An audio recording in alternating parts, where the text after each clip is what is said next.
All right. Welcome, Kamiko. Thank you for joining me today. Thank you for having me, May. I know we go way back, and I'm looking forward to our time together. This is a matcha and meditation masterclass, and you and I have in the past taught this in some form or another when we worked together. So I do want to formally introduce you.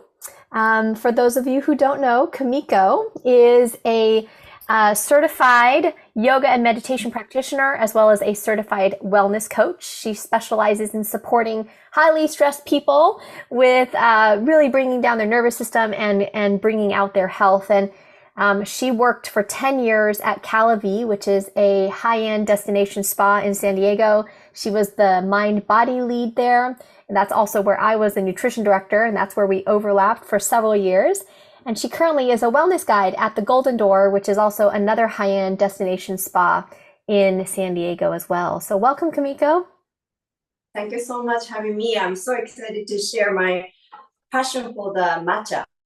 Yes. And, we're both Asian. You're Japanese, I'm Chinese. So definitely matcha is Japanese. And you're the one that taught me about matcha. And so I am so thankful to have you share with our audience directly. I recently filmed a drinks video on YouTube, kind of highlighting why matcha is such a great beverage from all different aspects, but specifically from a metabolism perspective. Do you want to add anything about matcha and kind of why you're so passionate about it? So probably you didn't know, matcha was actually introduced to Japan from China. In China, back then, samurai era, people are drinking matcha as a medicine in China. And Wow. Japanese monk went there and studied about how they're drinking. Then he said, this is really awesome. I can create something good for the high society, samurai, high stress people to calm down and make them a more calm state of mind with small gathering. So idea was from China and brought in Oh, Japan. And they created a new spiritual ritual around the matcha. wow. I did not know that. That's cool.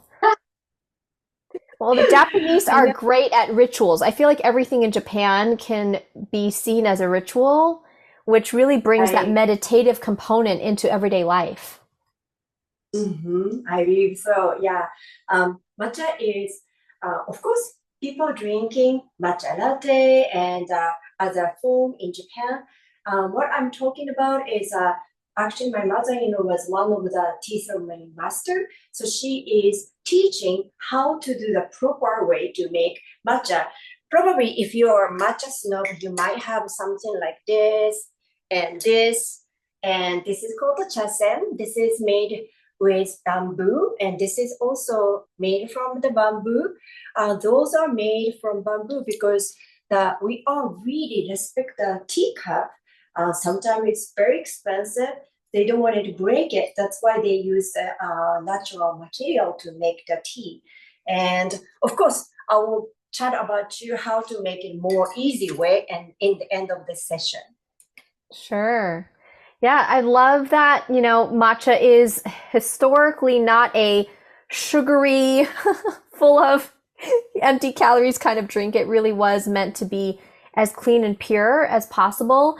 I think something that, from our audience perspective, I have shared about, and just to recap, is Kamiko, you introduced me to the highest grade of matcha called ceremonial grade, and a Yeah, specific company called Taste of Kyoto, which is sourcing really clean matcha from Japan.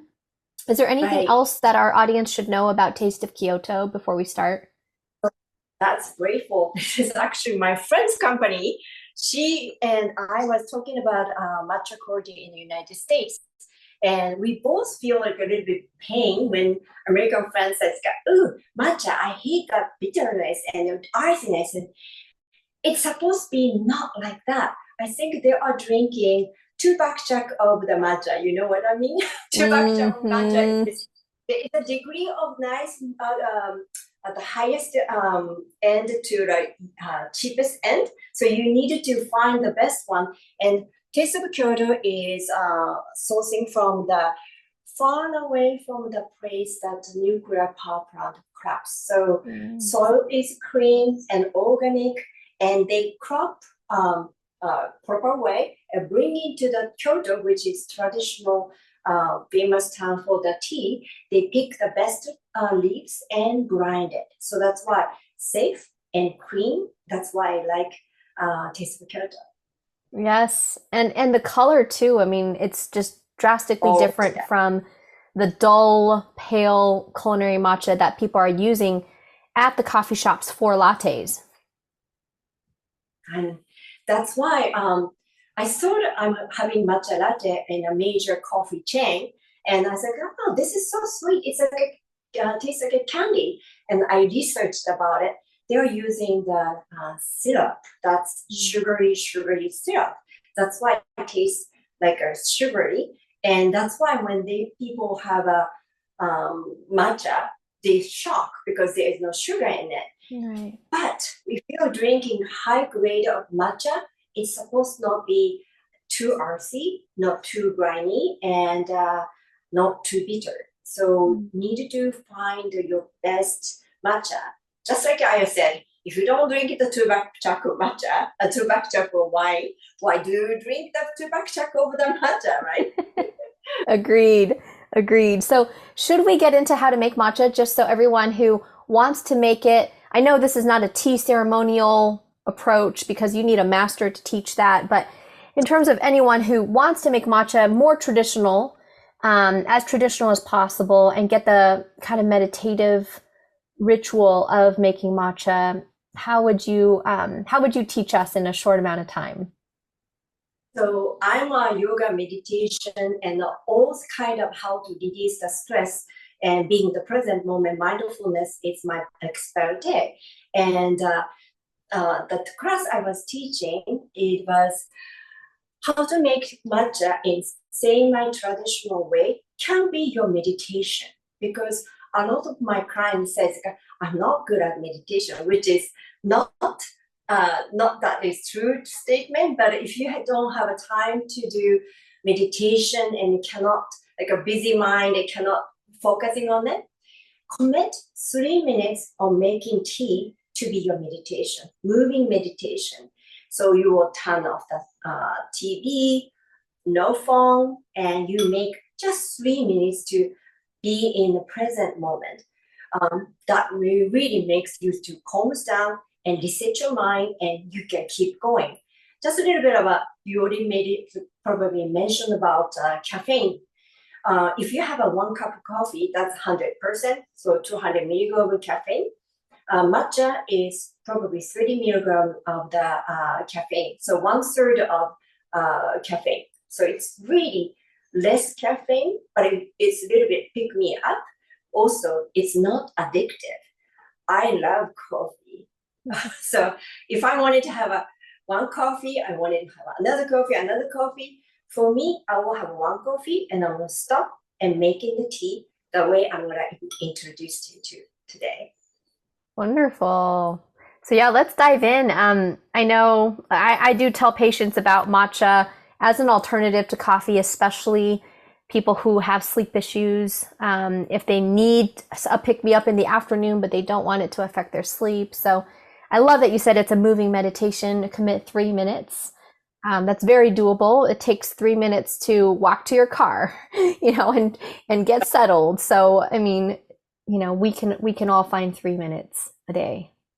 A client who has a 14 cup of coffee drinker, switch to the matcha. Wow.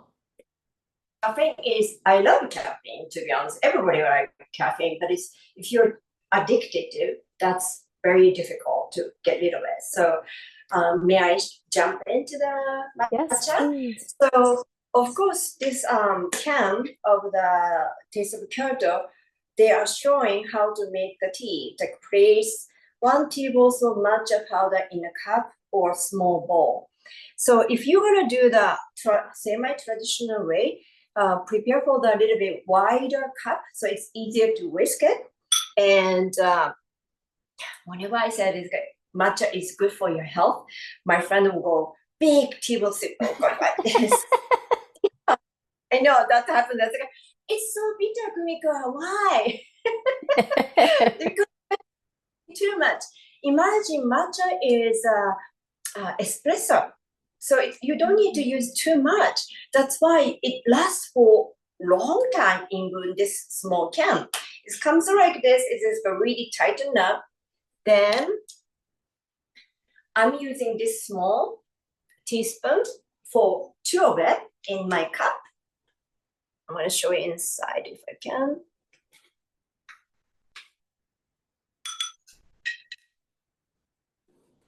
It looks like this.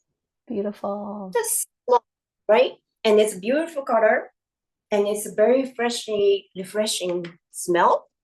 And they're saying in this canister, not hot water. It says room temperature water mixed into paste with whisk.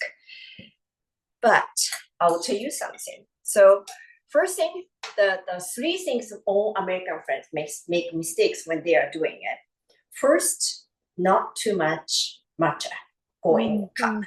As much as you want, you can put that, but it's like it doesn't need to be a lot. And secondly, if you pour the hot water all the way up, it's very difficult to whisk. So that's why we're gonna do the kind of paste. So let me go out and get a hot water. I'll be right back. Okay, so I'm putting like a very small amount, how to tell, little bit less to not go way up. So I'm gonna just whisk. I'm doing this. And this whisk is made from bamboo. So if you're pushing down, it breaks. So I'm bouncing back and forth, back and forth. It's not stirring it. I'm back and forth to make the frother. So it's like a beautiful bubble comes up. I hope I can see a little bit. Yes. I can see the bubbles there. Okay. So, oh, shoot. Then this will be too thick for the American's taste. I'm going to put more hot water. Then the explanation says not hot water, but for me, hot water is better. If you made like a hot chocolate, if you use lukewarm water, what's going to happen? It just crumbs. That's why I put more hot water, then whisk very vigorously.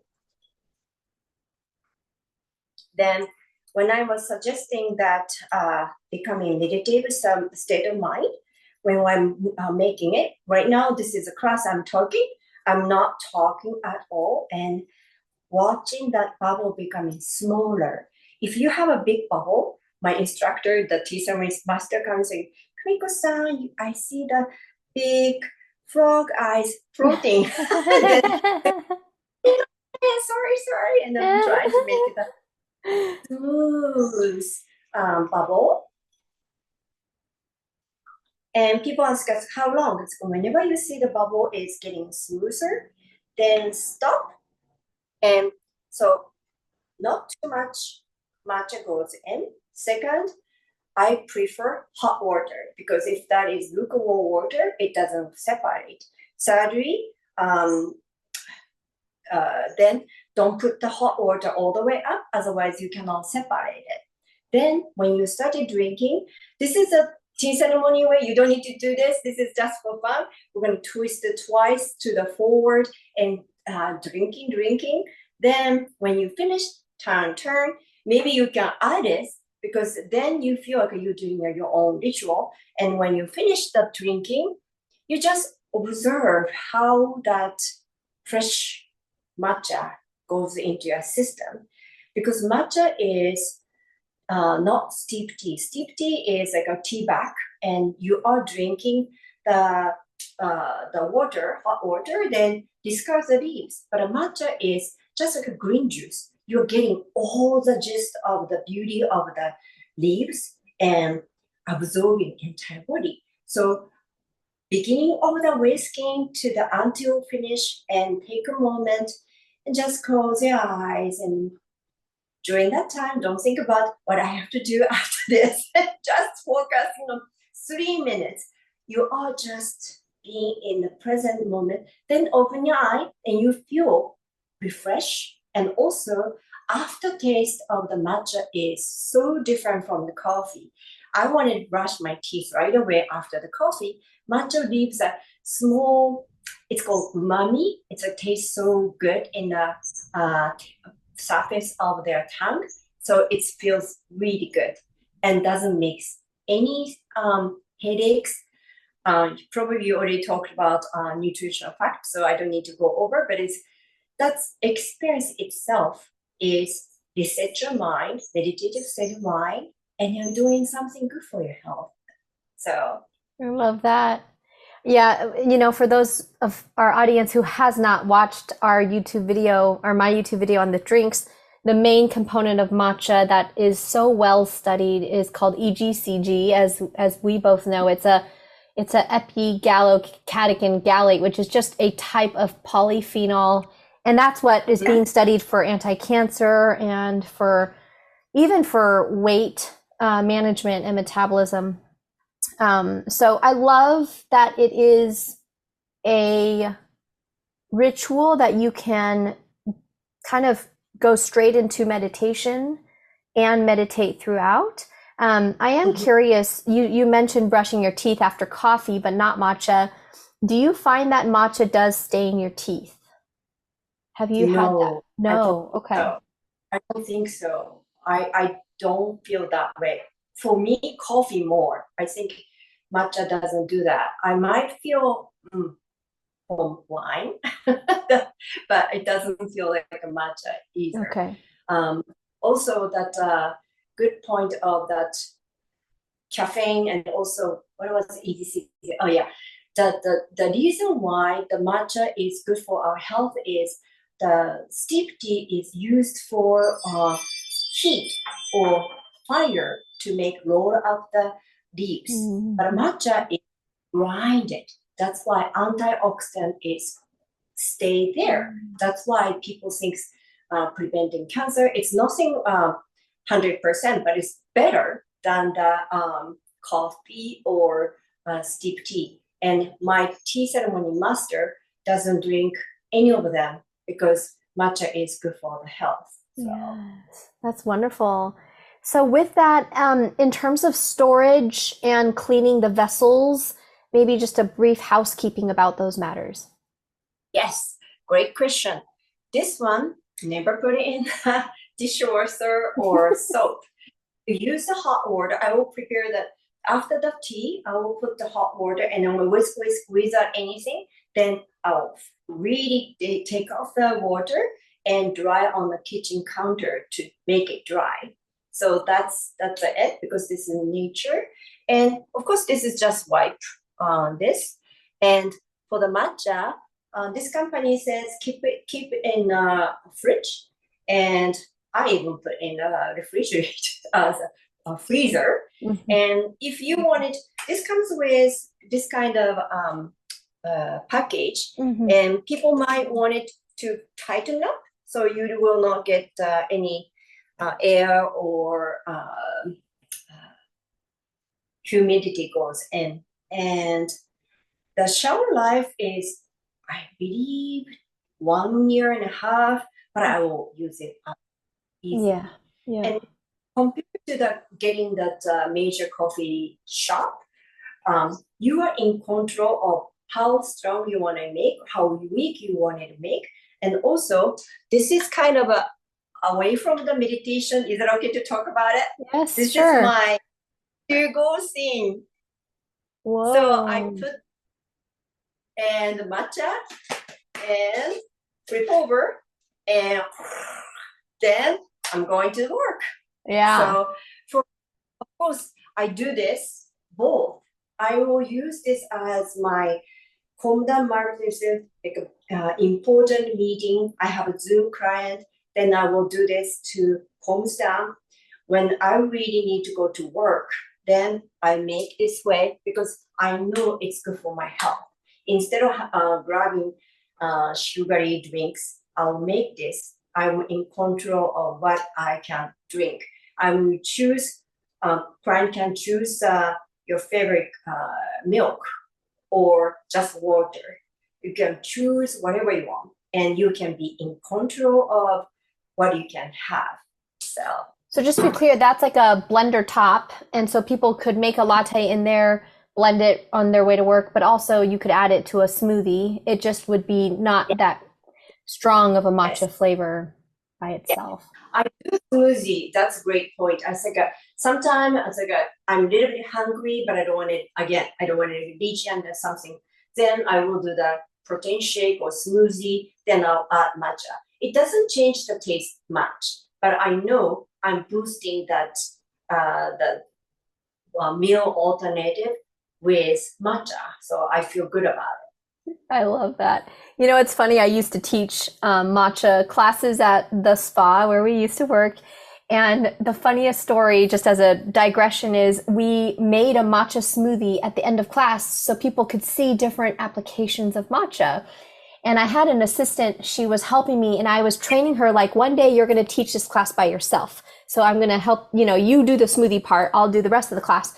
So we made the smoothie, we sampled it, and at the end, we were talking amongst each other when there weren't any guests anymore. And I said, wow, Alyssa, that smoothie, I mean, I couldn't even taste the matcha in there. And then she looked at me, she said, I forgot to put the matcha in. And we laughed and laughed and laughed, and we're like, well, the guests don't know the difference. So anyways, that was our special memory. Yeah. I love taste of matcha. I think it's really good for me. I love the taste of it. And people who are so used to the sugary drinks may be shocked, but that's what you people need, because if you're using a good matcha, you don't need the sugar. So that's really important to switch. I like probably you're always teaching small change create a ripple effect of the better health. So that's what I'm doing. I used to drink 2 cups of coffee in the morning right away, and now I can stop 1 coffee. Then I can do the matcha latte on the go. Yes. And after lunch, when I'm trying to reach the sugary things, when I have a really healthy lunch, I always wanted to have something sugary. Then I will make matcha. Then it's your sugar craving is suppressed and satisfied. Oh. I love that. So, Kamiko, I know that you and I both are not at the spa where we used to work, and so people will not be able to attend our classes anymore. I know you currently still teach meditation and yoga classes, but again, people have to be at the resort. You are doing private online classes. Can you tell us a little bit? Is that one-on-one only? Do you do group? Oh, thank you so much for introducing that way. Yes, I work for the spa, but also I have a outside client overseas, all over the world, and people are so busy. So sometimes they schedule for me for once a month or weekly when they are going through major crisis. We do a little bit more short term, so we can regulate, and the client can take the knowledge of how to breathe, how to meditate, or how to change the mindset, and guided meditation by Zoom. It's like Zoom is a great thing. It's like you don't need to go to drive up, and you can just roll out of the bed and in the pajama. Kumiko, I just wake up. Don't worry about it. Let's do it. So it's like if you I think we can put the link on the bottom. What is my the Instagram or YouTube channel name, so then people can find me, and I'll be happy to meet you. Wonderful. Thank you so much. And, for those of us that I am one of those highly stressed people, I think, given just my nature and the things that I'm managing. And I know there's a lot of busy women out there who literally need to like meditate. It's like their health depends on it, but they have a really difficult time. is there any kind of introduction meditation that could just be a great place to start? Because people might be watching this YouTube video and we might be able to refer to the meditation portion. Because I can tell you, I met with patients today from the clinic. One of them, the doctor prescribed meditation, and I asked her, "Did you try anything?" And she's like, "I have the hardest time getting into like using the apps, and I don't know where to go." And so, Me too. I started meditation because after the major things that happened in my life, and I have a panic attack, and I went to the doctor. My doctor was an Asian female doctor. Kumiko, I can prescribe the medication, but you will come back after this prescription is done. Why don't you start a meditation? That became like 20 years ago. I started to do the meditation and healed me and changed my mindset. I am prone to the anxiety, and that's why I have to keep doing it. But I know once I started to learn how to calm and tame my mind, no matter what happens, I can go through it. That's why my business name is Flow with Kumiko. The spirit is flowing, it's not crashing all the time. mm-hmm. So I can go with all of the things happening in my life, and it's changed my life. If you never done a meditation, I would totally recommend. I have two meditation really recommend. One is a slow breath. It's called Ujjayi breathing, like all the chakra to nourish and release all the stress out. And another one is Nadi Shodhana, which is balancing the left side of brain, right side of brain. Left side of brain is making money, taking care of the family member, business, and right side brain is love, compassion, and creativity. When we are too busy, or this world is too busy for the left side of brain, and right side brain becoming quiet. So if you started to doing this breath work, started to mingling, cocktail the both brain, and researchers see only one side of left side was blinking. Now both sides started to connecting. And that's why even military personnel who came back from the battle and cannot focusing on the real life, they started doing the meditation and create a new neural path by doing so. So it's not just close your eyes and try to focusing on something. It's actually you are changing the cell of you, brain cell. Everything changes. That's why it's harder to explain everything in that one section. So come with me if you need me. I love that. Is there any short breath work we could do together today, just as a closing to our time? So Nadi is the most effective, but it's harder to explain in this short section. So Nadi Shodhana is someone who cannot do the meditation. It's the best. But unfortunately, that takes longer to explain. So I'm going to just do the basic one. I use this basic one for the guided meditation to change that person's mindset as well. Because we are holding something in us always, murky feeling, I'm not good enough, I'm not doing this, da da da da. That's we can change to create the trance mode of your brain. So trance mode of your brain, it has to be with the breath, because when you are not breathing deeply, I am Kumiko who are grown up with certain experience, and then my judgment comes in. When you are becoming trance, when your breath work is create a trance mode, you start to relax and you can create new image and new neural paths. So let's try just quick one. So it's not perfect, but so close your eyes. Once you close your eyes, you're going to take in one sense at a time.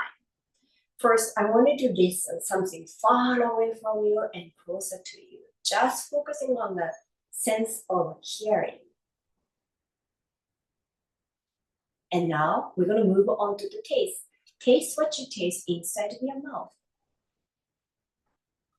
I'm going just a little bit quicker because of this section. So now we're going to move on to the sense of smell. Your focus is around your body or in your room, just focusing on the sense of smell. Now we're going to go to the side. Keep close your eyes behind closed eyelid. See what you see.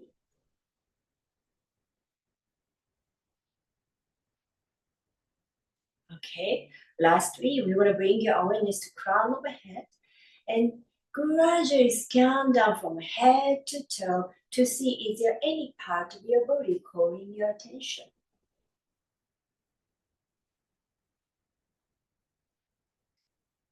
Okay. So now I want you to imagine you can volume down all the five senses in your mind. Volume down so you can be with the breath. We're going to create just an adjustment of your posture. Kegel muscle around the anus muscle closed. Lift it up to your navel. That makes your spine taller. Slightly open the chest. Now we're going to move on to the breath. Keep close your mouth and leave your tongue behind the upper teeth, gently touching. And through the nose, inhale from tailbone to belly button, solar plex to the chest, throat in between eyebrow and crown of the head. And through the nose, exhale, comes down the place you just came up, slowly breathe out. And inhale, again, all the way up. When your tongue is behind the upper teeth, you started to listen your own breath. The air goes behind your glottis, creating ocean wave sound. Keep going. And some people enjoy this visualization as if your breath is like ocean wave, vertically from tailbone to ground wave, slowly goes up and slowly goes down. The wave goes back to the ocean, which is tailbone.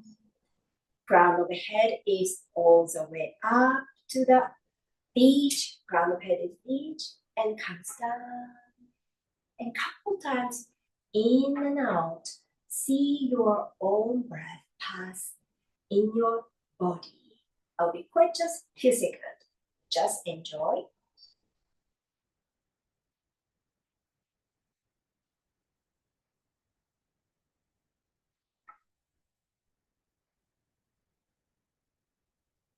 One more deep inhale. Slowly exhale. Elongate both inhale and exhale. And when you're ready, gently, softly open your eyes.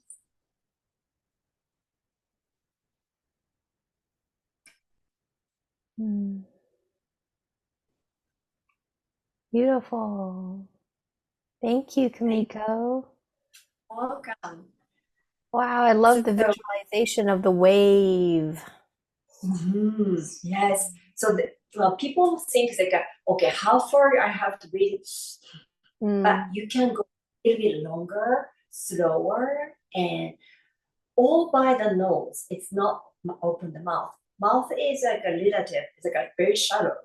And whenever my wellness client comes in, when I'm talking, I can tell that person is have anxiety, because when we have a stressful situation, car accident, angry over the kids, our breath becoming shallow. But when you breathe slowly, we are changing our brain to be, wait a minute, May is relaxing right now. I can pump her heart first, and I can make her a little bit agitated because she's relaxed. So brain has to adjust with the breath. So we are doing opposite, not control by here, but control by here to make our rhythm changing it. Yeah. It's powerful, right? Because now they're in science, people are using stimulators to stimulate the nervous system to get a brain effect. They're even implanting devices to do this. Very invasive and expensive, but we have this so accessible, this power of our breath, and it can be trained. Like someone like you who could have a panic attack can now be, really, I would say, much more easy for you to get into a meditative state than 20 years, 30 years ago. Yes, It can be trained. And if we have a chance in the future, we'll do that nutritional because a lot of my clients who are successful is not easy to calm down the brain because their mind is pop-up screen. So they are saying, Kriko, this is too difficult for me. Then we do the nutritional, which is cocktail of left side of brain, right side of brain. Then it's immediately meditation high comes in. It's like, whew, it felt good. That much. Wow. But Okay. I like. Can I reserve you? I think you just planted a seed that we need to do a part 2 for your channel and my channel. Yeah. That would be wonderful. Yes. Yes, let's do that. Yes, I'll be happy to. Wonderful. So I'll make sure that obviously for my audience, they know my channel. I'll make sure to post your channel, your Instagram you mentioned. And then for your channel, I'll just post my YouTube and Linktree, which is where people can reach me as well. And everyone can stay tuned for a part 2. I also want to plant a seed, Kamiko, that you are so talented. I would hear so many guests come to me and say, have you had Kamiko's meditation class before? And I would say, no, I'm always working. When she's working, I can't go and hop in her class. But I'd like to plant a seed that specifically for people who are very anxious by nature, or like you said, are going through a period of their life where there's something that is causing a lot of anxiety. I would love to see a series of short meditations that you create that people could play back to back. Because we get a lot of our patients who say, I don't have the financial resources to pay for an app. And then we say, but there's YouTube. But there's so much on YouTube that it's so overwhelming. So I would love to encourage you, because you're so talented, to maybe post short series. And I'm sure you have already started that. I haven't done that. So that's why I'm so happy I'm doing the tea, because I get so many people ask me, and I was like, yes, I will do it one day. And one client, I will do it for you. So she did it, and her matcha thing is in my Instagram. I'm not doing it. Sometimes I'm too shy. So when someone asks me, why don't you do it? So I did essential oil. I did the meditation. I did the super easy yoga, because not so many people are striking pose kind of yogi. People just wanted to relax and they don't want it to be feel intimidated. My yoga on my Instagram or YouTube is super easy. How to release neck and shoulders, those kind of stuff. So hopefully I can meet more people who need this kind of content. Definitely. Well, if you need someone to engage with to record those meditations, short meditations, let me know. I am a perfect example of a highly stressed, high functioning female, just like the rest of all the women that are watching this. So that'd be awesome, because I'm kind of shy. So it's nice to have an audience and I can see the reaction, so I can lead you. So great. Awesome. Well, we'll plan for that. Thank you again, Kamiko, for this wonderful masterclass. Thank you. Hope you enjoy the matcha at your home. Wonderful.